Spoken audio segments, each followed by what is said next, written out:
Darkman Blue 2024 fevral ayında gelen Cobalt maşını satılады.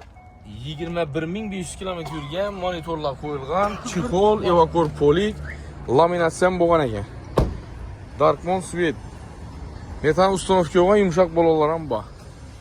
Ko'rishingiz mumkin, ham zimniy, ham letniy, всесезонный balonlar qo'yilgan.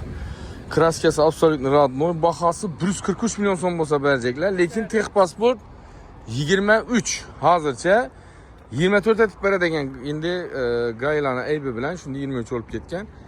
Оформлениеda 24 bo'ladi ekan. Bitar 143 shunda. Naqd bo'lsa, bu krediti bo'lsa 45.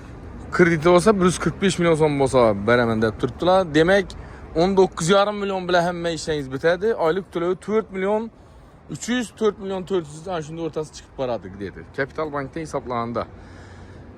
Qimmat bo'lsa qimmat, arzon bo'lsa arzon. Kommentariyada o'z fikrlaringizni qoldirasizlar degan umiddamiz. Son sozlashdan urilgan ekan. Yine Allah boylarından vurulgan ekan son sozlashda. LED lampa ishqil novoza qo'yilgan Cobaltda. Fotograf ABS ham bor. ABS ham bor.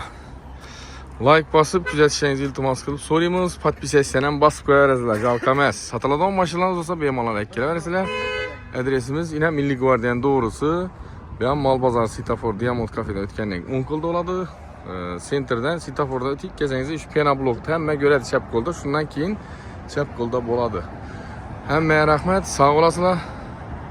Sotiladigan mashinalarimiz bo'lsa ikkalaverasizlar. Besplatni sotib beramiz.